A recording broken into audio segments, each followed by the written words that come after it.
Hey y'all, Olivia Hermosa from TikTok. If you like those true crimes and verified stories, make sure you smash that like and subscribe button to Petty Tupac TV.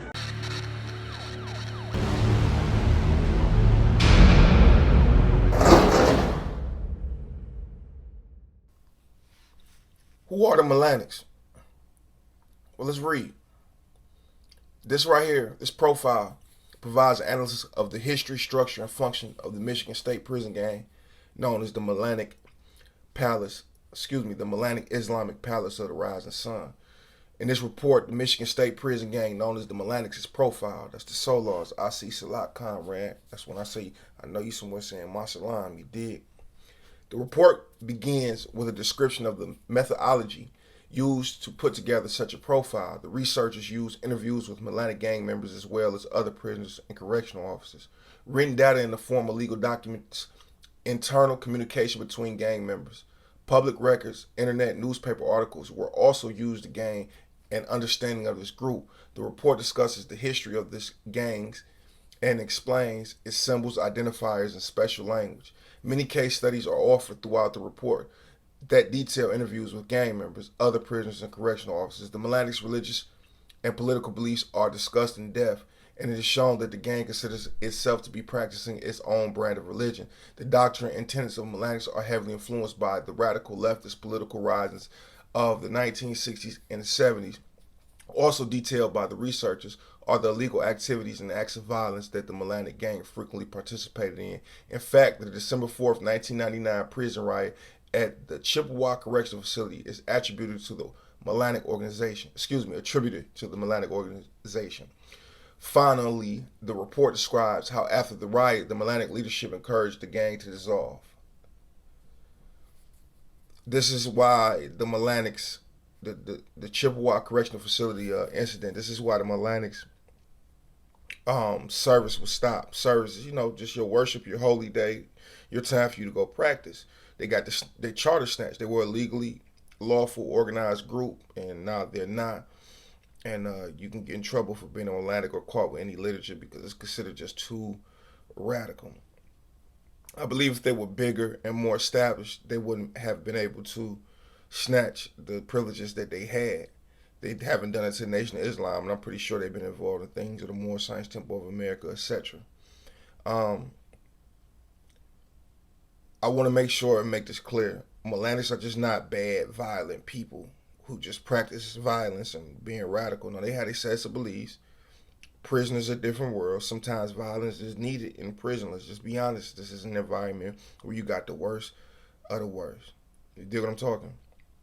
So with that being said, I don't want to make it seem like I'm disrespecting the Melanics at all. When I seen the Melanics put in work, they really put in work, You got 15% of prisoners, right? I would say about 10% of those guys that's willing to poke you, they're not really trying to do no real physical harm to you. They're just trying to get you off that yard and make an example of you and show the world that they're willing to use steel. I would say about 10% of them, and I would say about 4% are really trying to physically harm you but not kill you. But you got the 1% that don't care if they put you in a body bag or not. They don't care if they disfigure you for the rest of your life. They paralyze you, so on and so forth. A lot of their members are part of that 1%. When I seen those boys hit, they really hit. They got some really good people in the Melanics. I always mention Scoop Eggs. Like I said, they're not all bad people, but I'm just giving you. A Michigan Federal District Court has entered an injunction that bars the Michigan Department of Corrections from continuing a total ban on the Melanic literature, requiring MDOC officials to screen such literature to ensure prohibited materials are prevented entry into MDOC's prison. And this was in 2006. Something more clear. They still haven't got their services back, but they've been trying. This action started after MDOC classified the Melanic Islamic Palace of the Rising Sun and its prison members as a security threat group, STG. The classification came after several Melanics were involved in the riot in MDOC's Chippewa prison. Johnson describes the Melanics' faith and religion that is significantly influenced by Islam and other spiritual philosophies. but of the STG classification order all Melanics materials to be disposed of by prisoners and placed a blanket ban on all incoming Melanic literature. The prisoners argued that the total ban violated the First Amendment Due Process Clause and Religious Land Use and Institutionalized Persons Act. Before addressing these concerns, the court addressed the defendant's qualified immunity motion. The court held there was no clearly established law that a total ban of material from a group with the STG classification or the Melanics specifically was constitutionally forbidden, making the defendants immune on the First Amendment claim. The court also found the prisoners were given 7 business days notice.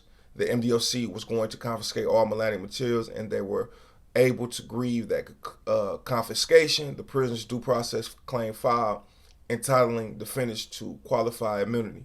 Finally, the court held the defendants were qualified immune from damages under RLUIPA because this act was not in effect at the time, January 12, 2000, MDOC order on Melanics literature.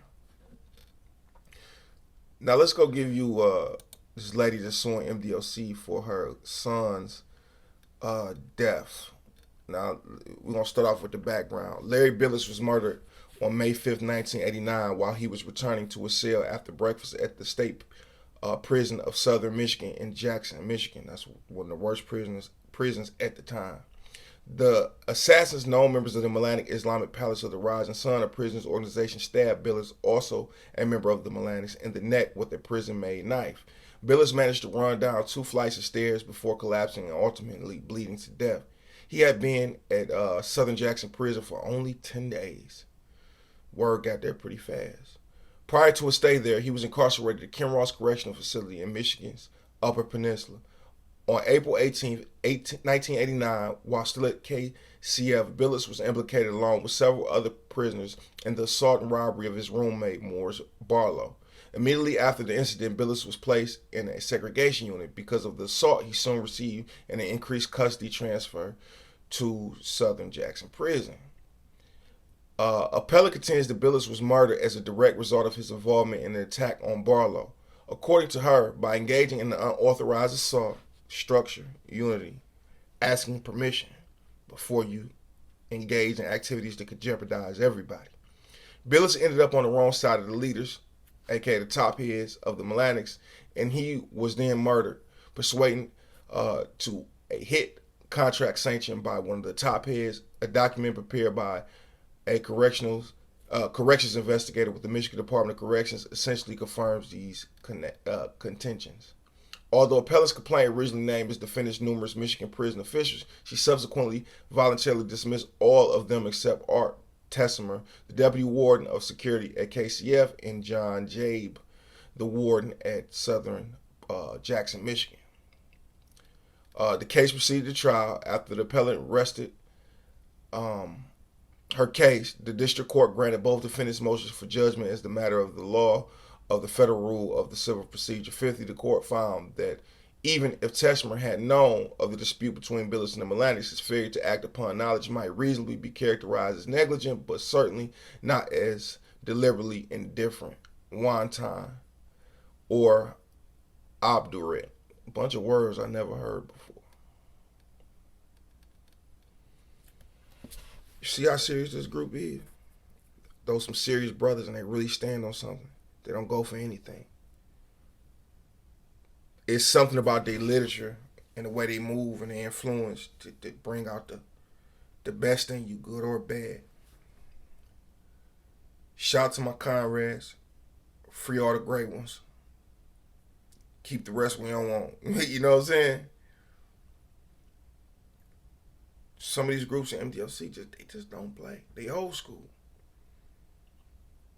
You know when the old guys always talking about the old school, trying to blow it. No, those guys really real steppers. They real steppers, man.